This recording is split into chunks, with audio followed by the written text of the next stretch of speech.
Dave Nice on drums. Great name, isn't it? Smashing and Nicey. British viewers will know what I'm talking about.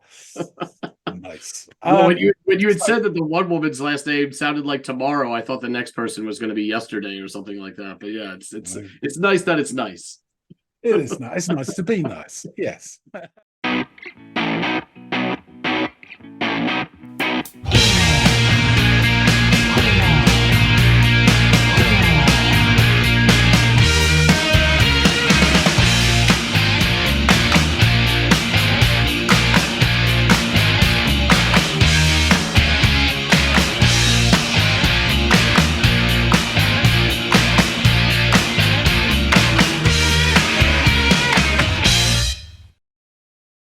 Hey, everybody. Welcome back to another episode of the Audiophiles. I'm Andy, and the fellow over there is John, as most of you probably know by now. But if you're new here, welcome. Stick around. John, you have got a song that you would like me to go off and give a listen to. I'm going to need the name of the artist and the name of the track, sir. If you insist. Yeah, so the name of the band is Linoleum. Oh, okay, like the old flooring. Gotcha. Mm-hmm. And the name of the track? The name of the track is Marquis or Marquis. Okay. Or Marquis. Or Marquis. Okay, cool. It's well, it's Marcus. It's Marcus. Okay. All right. Sorry, I did say that. Excellent. Well, yeah, let me scurry off, give this thing a listen, and I will come back and let you know what I think, man.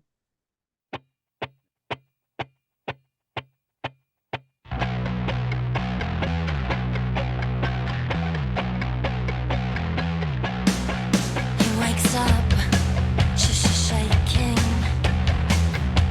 with half a tooth missing. Lifts his head, feels the aftermath kicking. Last night, he was shining.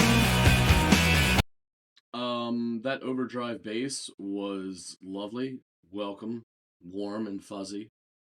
We're taking it back.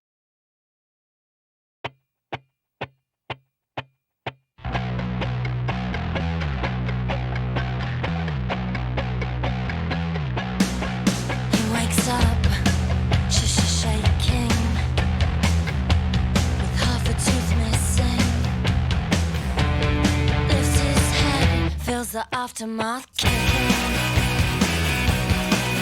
Last night, he was shining, and so entertaining. Today he is tired and wasted and grey. And each time he says he won't do it again. His head is a rhythm, and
Wow. That was really, really quick. No, it was she's got a great voice for this genre, right? She's not out here doing like opera or anything, but it fits this quite well. And I really love the way the guitars were working together, particularly like when I think it was during the chorus, the second guitar would take more of that higher and it just blended really well with what she was doing on the guitar. That fuzzed out bass was awesome. Really, really enjoyed it. Yeah, this was quick, fun, and accessible in its packaging. I just hope that whatever she's singing about isn't as dark as as was my inference with the maybe he won't do it again. But yeah, John can fill in those blanks for me. I'm not familiar with these guys. I've never heard of them. But yeah, this was from an energy standpoint, and it wasn't blowing anybody's mind, but like it was well constructed, well crafted, well put together, quick, easy, and easy to digest.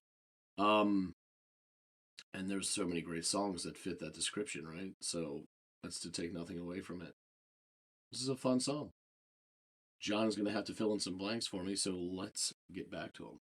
Okie dokie. So you're back. What do you think of Linoleum?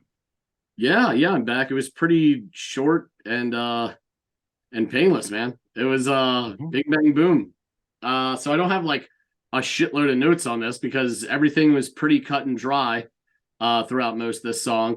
That didn't take away from the enjoyment of it. I think you and I would both admit, as much as we love our wild meandering guitars and soundscapes and 6-minute songs and all this stuff, there is always room in our hearts for tunes like this, right? Where you know exactly what you're getting from the first 15 seconds and you enjoy every bit of it as it goes through. Although it's not groundbreaking in any way, shape, or form, that doesn't take away from its potential to be good.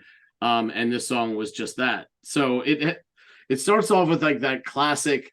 God, when I hear that clipped sound of a guitar, I always think of it. I know it probably predates this, and not probably, it surely does. But the Nirvana song "Rape Me" starts off with that like of like the clipped guitar until it goes into the proper chord progression from there, and that's the first. My brain went there instantly. Then just as you kind of that washes over you. I don't know how many times it is, maybe like 10 strikes of the strings there.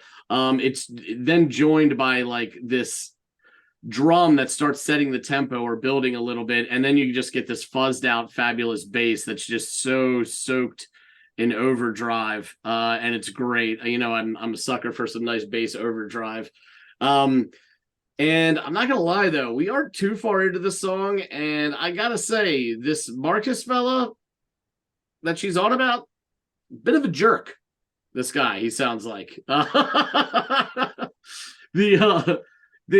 allusions to what she's referring to. I mean, you've got a broken tooth and like a repeat offender, if you will, that she alludes to, because he'll do it again. He sounds like a real piece of shit. But yeah, the guitars ramp up during the chorus, and you get sorry, Andy, to say in the live version I was watching, when she introduces the song, she goes, "This song's about having a bad morning," and then goes, which I thought that was quite funny. That's like a bad, however long that relationship has existed. That's what it sounds like. Or Groundhog Day, if you're familiar with that. Yeah. So they the guitars ramp up during the chorus, and you get this like almost like a new pitch to their tone that's a little higher in register. Right around the time she delivers that lyrics, he says he won't do it again. Like the guitars kind of ramp up and get a little bit higher. Around the 2:15 mark, the rhythm of the guitars being strummed coupled with their tone reminds me almost like an alarm going off, which is, I don't know if that's my brain playing tricks on me.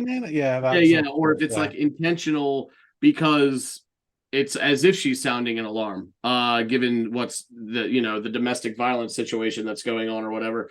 So I just thought that was kind of an interesting little technique. And for a 2-minute and some second song that on face value doesn't seem very high-minded or like they invested too much thought into what they were doing musically, even though it sounded good. That was, I thought, an interesting, thoughtful choice to kind of like make this sounding of it like a warning sound in the song that it in and of itself is a bit of a warning, or you know what I mean. So very cool. This is quickly followed by an almost disjointed guitar bit. I don't want to call it a lead because that would be an overstatement. But it is interesting, and I did like that. And then it sinks back into what was essentially the intro of the song with that clipped guitar and the overdrive bass of just fuzzy delight. And it's simple, but the attack on the snare by the drummer is really good in this song too. It gives it like a good pop. So I think that, I don't know if it's a piccolo or snare or whatever, but it's tuned just right that it's got enough tightness to it that it creates a really good pop when he's hitting off of it. This was a quick, energetic, and easy to digest, I would assume 90s rock song, because that's what it sounds like. And it isn't breaking any musical ground, but it is fun, and it is loud, and it is full of spunk and energy. And the message is a bit sinister, and, you know, just a shitty circumstance. So I'd like to get a little bit more about this song, other than it's just about having a bad morning, if there's any more information out there. But yeah, good tune. I enjoyed it. Okay, cool. I'll get into the band in a second. The reason I picked this will become evident in a bit. But that aside, I think it's a decent song. As you say, it's not groundbreaking in any way. It's just a lovely example of that kind of sound. Yeah. The band itself do have a love for dissonance, and this is actually quite light and poppy.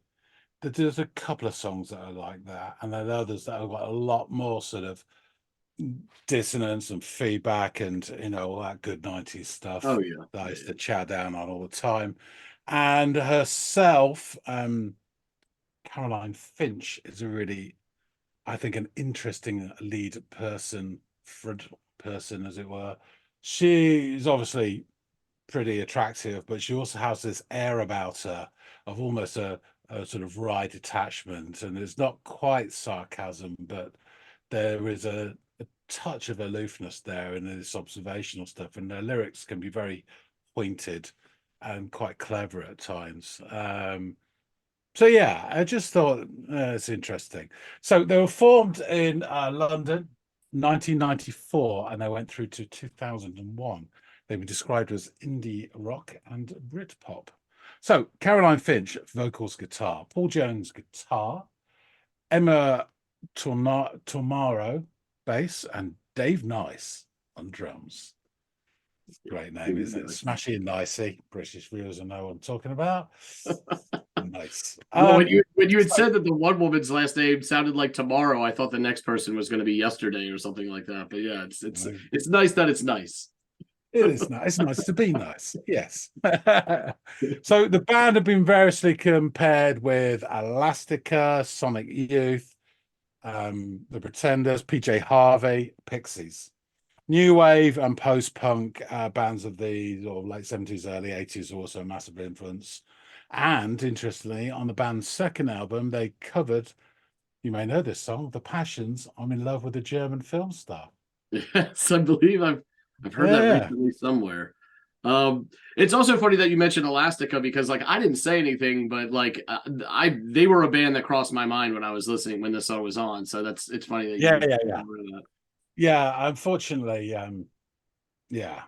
So what happened was they set up their own label called Lino Vinyl, and the first single, Descent, and the album of the same name were issued by them with sleeves made from Linoleum. And here is a copy of the single. As you can see, it's got lovely lino. It must have cost a bloody fortune to do that. The album Marquis, the single Marquis, that's it there. And I just thought it kind of says a lot, actually. But I thought you probably wouldn't appreciate a thumbnail of that for sort of 2.5 minutes. So I gave you the video. It's clearly a performance which has then had the studio track laid over the top. It's pretty synced 98% of the time. Yeah. And there's some fuckery gone on with the imagery, you know, in terms of the color tone.